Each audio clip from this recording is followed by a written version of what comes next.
বছর সুস্থ থাকতে পারে, তাহলে আমি কি করে এত দ্রুত আক্রান্ত হলাম? বাড়িতে আসলাম, এইডস হয়েছে শুনে আম্মার মাথায় আকাশ ভেঙে পড়ল। বাবা সেদিন সঙ্গে ছিলেন। আব্বা আমাকে দেখে তিনি ঘৃণার কণ্ঠে আমাকে বললেন, তোকে তো ভালো ছেলে বলেই জানতাম, অথচ তুই। ছি ছি বাবা, বিশ্বাস করুন আমি খারাপ কিছু করিনি। ফার্মেসির দোকানে একবার ইঞ্জেকশন নিয়েছিলাম, হয়তো সেখান থেকে। একদম চুপ। আমি অনেক করে বোঝানোর চেষ্টা করলাম। বাবার চোখে অবিশ্বাস, তিনি আমার কথা বিশ্বাস করলেন না। কেবল তিনি নন, মাও আমার কথা বিশ্বাস করলো না। তারপর রুমে আসলাম, খুব টেনশন লাগছিল।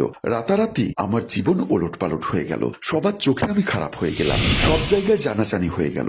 আমার শ্বশুরবাড়ির লোক এসে আমার বিয়ে ভেঙে দেওয়ার কথা বলে গেল। সামাজিকভাবে একঘরে হয়ে গেলাম। আরেকদিন আমি বিছানায় শুয়ে আছি, আমার মা আমার পাশে গিয়ে ভগ্ন হৃদয়ে বাবাকে বললেন, ওর স্ত্রী এবং ছেলের সাথে আমরা ঠিক ব্যবহার করিনি, আল্লাহ হয়তো সেজন্যই শাস্তি দিলেন আমাদের। আমার একটা মাত্র ছেলে, এখন আমি কি করব বলে কান্নায় ভেঙে পড়ল।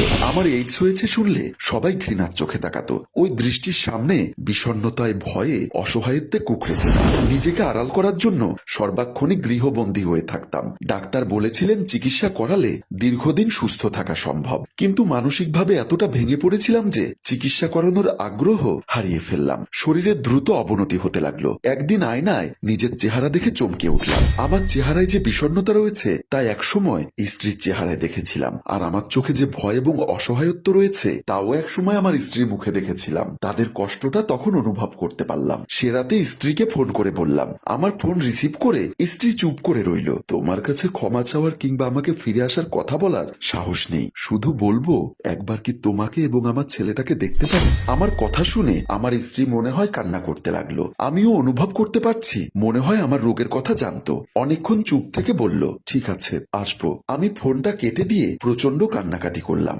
পরদিন আমার স্ত্রী 3 মাসের ছেলেকে কোলে নিয়ে এসেছিল। সেদিন বাড়ির কেউ আর তার সাথে এবং আমার ছেলের সাথে আজে বাজে আচরণ করেনি, বরঞ্চ সবাই ছিল অনুতপ্ত। রুমে ঢুকে আমার অবস্থা দেখে আমার স্ত্রী অনেক কান্নাকাটি করলো। তারপর অনেক জোর করেছিল চিকিৎসা করানোর জন্য, কিন্তু তাকে থামালাম। বললাম, এই রোগ শরীরে নিয়ে বেঁচে থাকার ইচ্ছা আমার নেই। আমারও অন্তর ভেঙে কান্না আসছিল। অনেক কান্নাকাটি করার পর খানিক চুপ থেকে বললাম, ছেলেটাকে একবার কোলে নিতে পারি? সে ছেলেটাকে আমার কোলে তুলে দিল। ছেলে প্রতিবন্ধী জানার পর এই প্রথম ছেলেকে কোলে নিলাম। ছেলেকে কোলে নিতেই বুক ভেঙে কান্না আসতে লাগলো। নিয়ন্ত্রণহীন কাঁদতে কাঁদতে বললাম, তোমার সাথে ভীষণ অন্যায় করেছি, ভীষণ অন্যায়, তার ফল আজ ভোগ করছি। আমি কেঁদে যেতে লাগলাম। তারপর আমার স্ত্রী ছেলেকে নিয়ে সবার কাছ থেকে বিদায় নিয়ে ওখান থেকে চলে গেল। আরো কিছুদিন পর একজন উকিল আসলো আমার বাড়িতে, সাথে আমার শ্বশুর। আমি তাদেরকে বসতে দিলাম। বললাম, বাবা আপনি? আমার শ্বশুর কেঁদে দিয়ে বলল, মারে, আমার ছেলে এই পৃথিবী ছেড়ে চিরদিনের জন্য চলে গেছে, যেখান থেকে মানুষ